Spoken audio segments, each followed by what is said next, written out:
దూత media, power of news. మాట్లాడుతూ మీరు ఉంటే ఉండండి, పోతే పోండి, నాకు సంబంధం లేదు, నా ఫాలోవర్స్ ఒరిజినల్ ఫాలోవర్స్ నాకు ఉన్నారు అని చెప్పేసి చెప్తా ఉంటూ బహిరంగంగా మాట్లాడింది, అది కూడా లైవ్ పూర్వకంగా. మీరేమంటారు? వాస్తవానికి అలా సబ్స్క్రైబర్లే దేవుళ్ళు. వాళ్ళు సబ్స్క్రైబ్ చేసుకొని వాళ్ళ వీడియోలు చూస్తేనే డబ్బులు వస్తాయి. అలాంటి సబ్స్క్రైబర్లనే ఉంటుండి పోతూ ఉండంటే ఎంత మూర్ఖంగా ఉన్నారు. కాబట్టి ఇట్లాంటి వానికి కంపల్సరీ అందరూ కూడా అన్ఫాలో కండి. ఇలాంటి మూర్ఖత్వంగా ఆలోచించడానికి ఇట్లాంటి వాటి వీడియోలు చూడకండి. వాటి వీడియోలు చూస్తే మనం కూడా తప్పు చేసిన వాళ్ళం అవుతామని చెప్పి నేను తెలియజేస్తున్నాను. ఎందుకంటే అంత రుబాబుగా అంత ఇష్టానుసారంగా మీరు ఉంటుండి పోతూ పోండి అని చెప్పేసి ఇలా మీరు లేనిది వాడు లేడు. ఇలా మీరు చూస్తేనే అన్ని విధాలుగా నడిచింది ఇలా. అలాంటి మిమ్మల్ని ఈ విధంగా మాట్లాడుతున్నారు కాబట్టి అందరూ కూడా అన్ఫాలో కాండి. ఇలాంటి వానికి బుద్ధి చెప్పాల్సిన అవసరం ఉంది. ఏదైనప్పటికీ కూడా మిమ్మల్ని మీకు మానవత్వం గిట మనకు వానికి మానవత్వం లేదు కానీ మనకు ఉందనుకొని మనం కూడా అన్ఫాలో అయితే మంచిగా ఉంటుందని తెలియజేస్తున్నాం.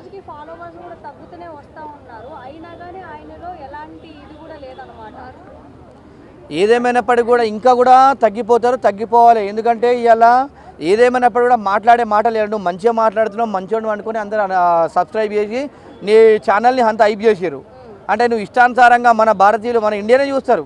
ఇలా వీడియోలన్నీ ఎవరు చూస్తారండి? నాన్ వెజ్ మన ఇండియాలో చూస్తారు. అతడు మాట్లాడే భాష ఎవరికి వస్తుంది? తెలుగు వాళ్ళకే కదా. తెలుగు వాళ్ళేగా వీడియోలు చూసేది. అలాంటి తెలుగు వాళ్ళే చూసేటి మన దేశం వాళ్ళ మీదనే మన దేవుళ్ళ పైన ఇట్లా విధంగా మాట్లాడితే కూడా కరెక్ట్ కాదు.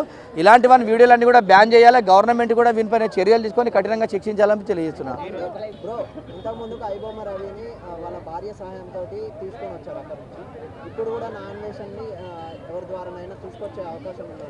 ఎవరి ద్వారా కాదు, గవర్నమెంట్ కూడా టెక్నాలజీ ఉంటుంది. ఎందుకంటే ఇలా ఇండియన్ గవర్నమెంట్కు ప్రతి గవర్నమెంట్తో కూడా లింక్ అప్స్ ఉంటాయి. ఐక్యరాజ్య సమితి ఉంటుంది కాబట్టి ఐక్యరాజ్య సమితిలో అందరికీ సభ్యత్వాలు ఉంటాయి. కాబట్టి ఏ దేశాల్లో తప్పు చేసినా కూడా మన ఇండియాకి తీసుకొచ్చే రైట్ కూడా ఉంది. టెక్నాలజీ కూడా మారింది. ఈ రోజులలో ఈ ఆన్లైన్ టెక్నాలజీ రోజులలో కూడా ఎక్కడికి ఎవరు తప్పించుకోపోరు. గవర్నమెంట్ గట్టిగా ప్రయత్నం చేస్తే నాన్ వెజ్ను ఎంబటినే కూడా 24 గంటల్లో కూడా జైల్లో పెట్టచ్చు అని చెప్పి తెలియజేస్తున్నా. ఆయన మన ఇండియాలో మాట్లాడలే కదా, థాయిలాండ్లో మాట్లాడిండు. అక్కడ ఇండియాలో కేసు పెడితే చెల్లదు అని చెప్పేసి అంటారు. దానిపైన ఏమంటారు? అదేం లేదండి. ఎక్కడ మాట్లాడినా భారతదేశాన్ని కించపరిచే విధంగా, హిందూ దేవులని కించపరిచే విధంగా మాట్లాడింది కాబట్టి కంపల్సరీ 100% శిక్షనే ఉంటుంది. ఏ దేశంలో మాట్లాడినా ఎక్కడ మాట్లాడినా శిక్షనే. తప్పే. ఎందుకంటే వాడు మన భారతీయుడే కాబట్టి 100% శిక్షించే అధికారం గవర్నమెంట్ కూడా ఉంది. ఇప్పుడు ఐబొమ్మ రవి ఉంది కదా, ఆయన టెక్నాలజీని వాడుతూ కొన్ని ఇది చేసిండు. అలాంటి ఇండియాకి వాడుకుంటే ఎంతో కొంత కొంచెం మంచి జరుగుతుందని చెప్పేసి చాలా మంది చాలా సపోర్ట్ చేస్తూ ఉన్నారు. అదే నాన్ వెజ్ని కనుక మనం ఏ రకంగా తీసుకోవచ్చు? ఏ విధంగా అండి? ఐబొమ్మ రవిని కూడా క్రిమినల్స్ని గవర్నమెంట్ అఫీషియల్స్ వాడదు. ఇలా మనం చూసుకుంటే ఇలాంటి వాళ్ళని కాకుండా సత్యానాథేన్లా ఉన్నాడు, తర్వాత గూగుల్ CEO ఉన్నారు. వీళ్ళంతా కూడా పెద్ద సాఫ్ట్వేర్ కంపెనీని రన్ చేస్తున్నారు. వాళ్ళని ఇన్స్పైర్ చేసుకోవాలి కానీ ఈ క్రిమినల్స్ని వీళ్ళందరినీ తీసుకోవాల్సిన అవసరం కూడా గవర్నమెంట్కి ఉండొద్దు. ఎందుకంటే క్రిమినల్స్ తప్పు చేసిన వాడు ఎవడైనా కూడా భారత రాజ్యాంగం ప్రకారం శిక్ష పడాలి.